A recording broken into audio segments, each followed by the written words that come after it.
The oppression of the children of Israel began when a new king arose in Egypt who did not know Joseph. That's what scripture tells us. And you can find that in Exodus chapter 1 verse 8. And it reads, "Then a new king who did not know about Joseph came to power in Egypt." According to scripture, we also know that the oppression was brought on because of the Pharaoh's fear of the Israelites' population. And this king decided to oppress the Israelites out of fear of their vast numbers. We find that in Exodus chapter 1 verse 9 through 10. And it reads, "Look," he said to his people, "the Israelites have become much too numerous for us. Come, we must deal shrewdly with them, or they will become even more numerous, and if war breaks out, will join our enemies, fight against us, and leave the country." Okay, so we see here that Pharaoh was fearful of their vast numbers. But we know from scripture that when they first came into the land, prior to their arrival in Egypt, the Israelites were not a nation per se, but just a family of 70 or so individuals. We find that in Genesis chapter 46, verse 26 through 27, and it reads, "All those who went to Egypt with Jacob, those who were his direct descendants, not counting his sons' wives, numbered 66 persons. With the 2 sons who had been born to Joseph in Egypt, the members of Jacob's family which went to Egypt were 70 in all." However, scripture also tells us, though, when they left Egypt, they left counting 600,000 total in men alone. We find that in Exodus chapter 12, verse 37. There were about 600,000 men on foot. Okay. Now, I'm no savant, but even a generous estimate would figure that it took at least 100 years to get to any sizable population from 70 or so individuals.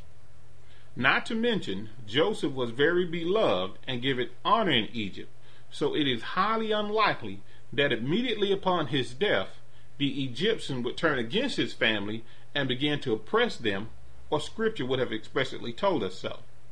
Thusly, we have to subtract another 100 years from our total time in Egypt, which leaves us with 259 years, by which the Israelites may have been enslaved and oppressed by the Egyptians. Prophecy not fulfilled. Truly, we can end our discussion right here. Now we could, however, there's more.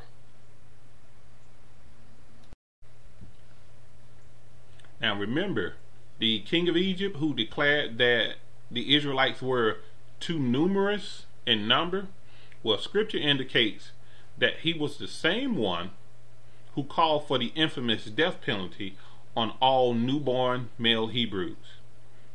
We find that in Exodus chapter 1, verse 15 through 16.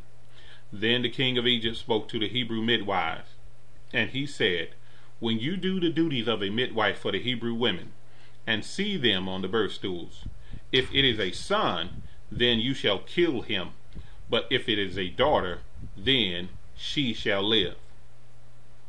And it was shortly after this decree that we see, according to scripture, that Moses was born. We find that in Exodus chapter 2, verse 1 through 10. And it reads, "And a man of the house of Levi went and took as a wife a daughter of Levi. So the woman conceived and bore a son. She hid him 3 months. But when she could no longer hide him, she took an ark, put the child in it, and laid it in the reeds by the river's bank. Then the daughter of Pharaoh came down to bathe at the river. When she saw the ark among the reeds, she opened it and had compassion on him, and said, This is one of the Hebrews' children. And he became her son. So she called his name Moses, saying, Because I drew him out of the water. Now I ask, is it not reasonable to speculate that the birth of Moses occurred very shortly before or a few years after this decree was made by Pharaoh?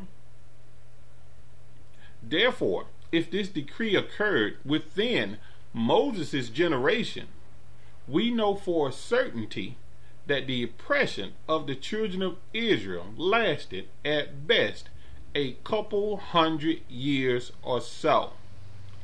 Prophecy not fulfilled. So you see, Scripture tells us that it was at this time that the oppression, the enslavement of the Israelites began. And this happened during this Pharaoh's reign, and he was the same Pharaoh who put out the death penalty.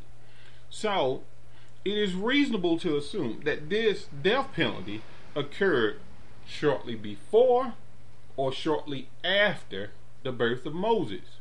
And we know that it was during Moses' lifetime wherein the oppression ended.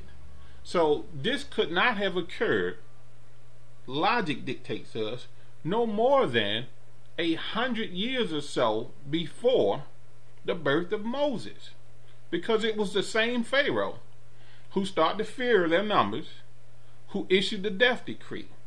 And it was during the time of this decree that Moses was born. And can you reasonably expect that this decree lasted for over 300 years or so, where they were killing Hebrew males and us still make it out the land, plentiful in number? No, it didn't happen. This probably lasted only a few years, but we'll go ahead and stretch it for the sake of argument and assume that it lasted 100 years.